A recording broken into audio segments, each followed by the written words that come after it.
Hey Priya, hope all is well. Hope you get to enjoy some of the nice weather out there, and I know I've heard some people getting sick, so I hope that didn't happen to y'all like during this, and then you can't go out and do it. Yeah. So I was actually kind of struggling in my mind to try and think of what to teach you today, because I wanted to teach you the solos, but I really want to teach you some way to apply them. That way, you're not going to just like learn them and then forget them. I want that to be like a main part of playing guitar, especially if you can get the scales really, really well, to the point where you can kind of just do them second nature. And it takes a little while, but they're not as hard as it might seem to memorize. Okay, so the more you can do that, though, the more you could play a song that you don't know by pulling it on, find the key, find all the notes, and then subsequently, as you figure out the pattern through the roots or the notes in the scale, like pretty much I find a note, because all the notes in the scale will be the root notes for all the chords in your song. So if you can just start now finding the notes that correspond with the chords, and then you can figure out what notes they are. Let's say we were doing a song with C, G, and a D, but you didn't know that, right? You were just trying to figure it out, and you're like, oh, it's C. And then you're looking around for D, D, D.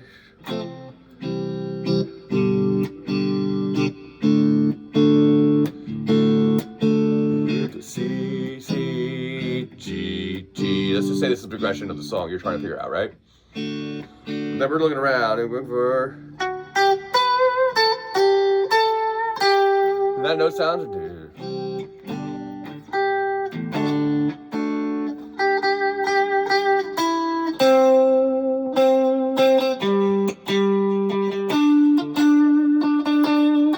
So say you got to that point where you figured out that now, from this point, that one of these notes is a G. So the second chord's a G. So you can put this, like, once you find the C, and then you can find the D.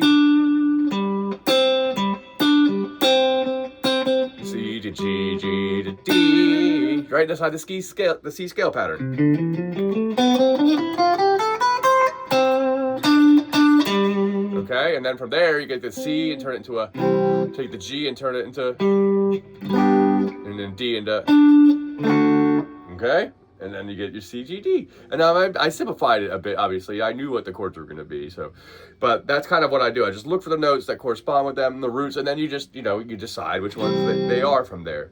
Okay, so the one song I was hoping to do, and then also get you into soloing a little bit. I think we did AC/DC, but I'm a big Pink Floyd guy, and then I think Pink Floyd, especially for solo learning, is a good one because he doesn't really play really fast. Whereas Angus Young from AC/DC, or I think we did some other songs that had some more just quick paced lickage. I'm gonna say lickage. It's not the right word. Really fast paced soloing phrasing. There's not a lot of space in between. Whereas David Gilmour plays a phrase and he takes time. So I was gonna say we should try and do Another Brick in the Wall, which would be the one that starts with this. We don't need no education. We don't need no fault control. All right, so that song is in the key of D. All right, D minor. Okay, which in the major, which would be the relative major, would be F. Okay, so our most complete box we have access to really in D, because it's in a weird spot where it kind of falls in this place that you don't get to an octave up. You get this right behind here, and you only have one spot. So which kind of, there's more than one spot, but you just don't have that E to E spot as easy. You know what I mean? Like on my guitar and your guitar, D to D is going to reappear up on the E to E string up on the 22nd fret, which again, our pattern is cut off there, and then the other part of the pattern is cut off this way. So there's only a middle pattern here. There's a couple keys like this. There's C, D, C sharp, C, C sharp, D, E flat or D sharp. And then, even up here in B, it starts to get cut off if you only got 21 frets. So there's some of these patterns that don't get the double octave, so this one's one of them, all right? So this scale will take place between the 10th and 13th frets, okay? So if you start on the 13th fret of the low E string, 13. We're gonna start on the 10th fret of the low E string, sorry. We're gonna go 10, 12, 13 on the first fret, on the low E string, sorry. And then on the A string is the same thing, 10, 12, 13, then 10, 12, Okay, that's the octave there between those two notes. Then on the G string, it's going to go 9, 10, 12. Then 9, I'm sorry, no, not 10, 11, 13, then 10. Okay? So.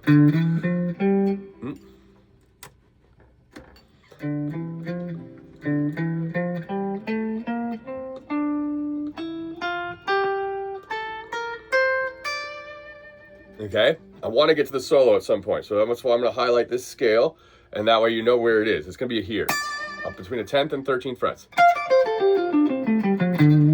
All right, so here we go. So this song is going to start, it has like a kind of a tricky beginning to Another Brick in the Wall, because there's multiple parts to this where it kind of goes. We're not going to start with that, okay? We can do that if you would like, but I want to start with the actual song where they start, "We don't need no education," okay? The way I start this song is I play the lower line. The first time they sing through this whole chorus, it's all Roger Waters, and he sings down in this register of the open D string. So it goes 0, 2, 3, 2, 0, 2, 3, 2. There's only 3 notes for the whole melody. Okay, so so that's the first melody, and then he's going to go to a chord. This chord, let me turn up my guitar a little bit, is going to be kind of like if you take off the pointer finger, which is the root note on the A string, you actually have a D chord shape with the ring finger, middle finger, ring finger, and the pinky up at the 5th and 6th frets. Okay, technically this makes an F chord, but it's a D chord shape. Then this is kind of tricky about this song, is this chord shape. This chord shape took me a long time to get really used to. Mainly just because I like to do a lot of things and then get back into it, and it was kind of tricky to do so. So then the pointer finger is going to be on the 5th fret of the A string. Okay? Down, up, up, down, up, down, up, down, up, down, up, down, up, down, up. There's a lot of in that kind of playing. It's a funky style, so it's a lot of this funky sound comes from the constant strumming up and down, down, up, down, up, down, up, down, up. But the very first hit, he doesn't do that though. He pauses it. So down, up, down, up, down, up, down, up, down, up. Okay, and then back to the melody. The second time he's not gonna. The first one was 0, 2, 3, 2, 0, 2, 3, 2 to the chord. Down, up, down, up, down, up, down, up, down, up. And then 0, 2, 3, 2, 0, 2, 3. That's the second time, okay?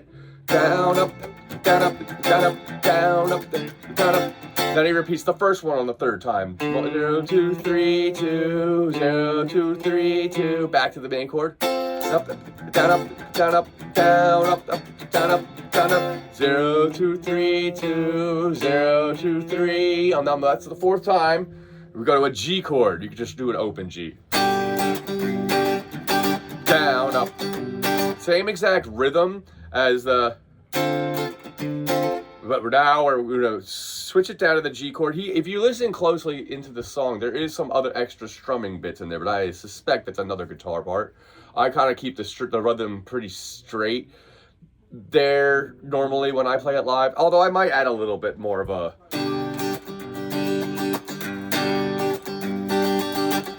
But experimenting with your strumming there is, I would think, key, because there's a bunch of different ways to strum a pattern, really. I mean, obviously there's one that they did there, but a lot of times in these songs they've overlayered that original pattern by another pattern and by another pattern, and unless they're playing exactly the same thing in every single piece, it starts to morph it slightly anyway. So down, up, down, up. Leave them kids alone. Back to the first chord. And then he adds in this little guy, which is just a E and B string from 10, 8, 10. 8, 8, 8. And then he grabs on the 7 and 8 another D chord. And then go back to the other D. So. And then it goes into a F chord. But I do the F chord on the 3rd fret of the D, 5th fret of the G. And then he goes up a fret string each to a C, back to the main chord.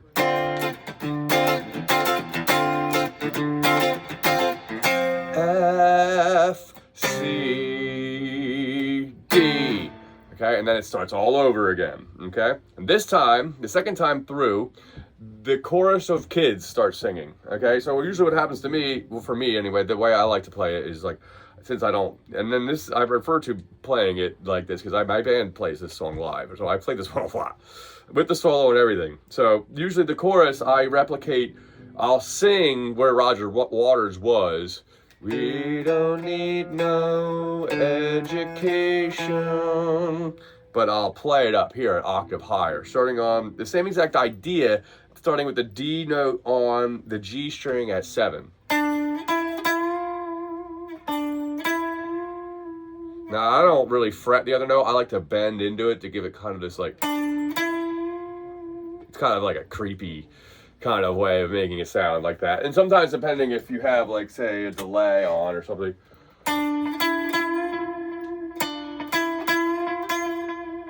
it kind of has an extra element of creepiness because it repeats that bend. So it has that kind of, like, uneasy, like lift to the note in it. Now, you don't have to do that. You could just, remember, it's only 3 notes. So once you find the D note, it's a 0, 0, 2, 3, 2 here. So you only got to go up 2 frets here and 1 fret here. And then back to the chord. And then I do it again. But landing on the higher note, just like we did last time. So in this case, though, let's just talk about the fret numbers, so in case that gets confusing. So on the 7th fret, 7, 9, 10, 9, 7, 9, 10, 9. That's the first one. Down, up, down, up, down, up, down, up, down, up, and then it does it again. 7, 9, 10, 9, 7, 9, 10.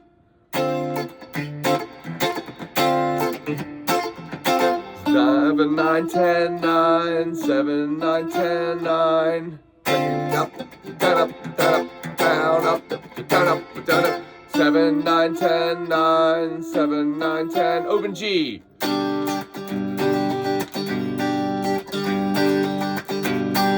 Good job. Leave the kids alone. Oops, I messed up. Okay, that we'll go over those parts again. F, C, D, D. He goes back into this chord actually.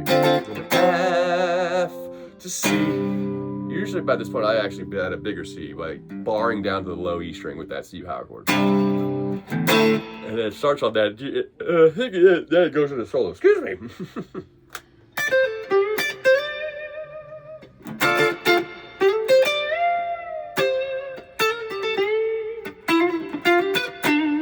Notice I'm playing it all between 10 and 13.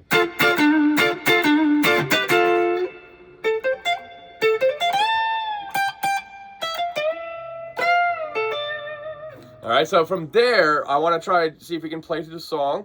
And then if you want to try the solo, I just started it there. You could slow down this video. I figured a lot of times you could pause and slow this down. So trying to redo things a bunch of times more or less just wastes time, where I can just get as far into it as I can go, and you can just rewind. So trying to get to that part there. If you want to start slowing down the licks, I just started the solo there. Okay, so you can get an idea where to start. But I'll play it with you because I do play it sort of my own way. But it's, I mean, I've done it so many times. It's kind of because of the fact that I got to remember all of this at once, and sometimes it'll eventually make you start playing it differently. So, but we're going to try, I'm going to try, that's why I kind of want to do this with you, the solo bit, so we can kind of like establish what he's doing a little bit more, can have the recording going, and I can make sure I'm not like taking too many liberties with what to do on that, because I'll just do that, so used to doing it so many times. So, alrighty, well, give that a shot. I hope I can see you next week. If not, I mean, I'll try and make another video on this if you'd like. All right, I'll see you.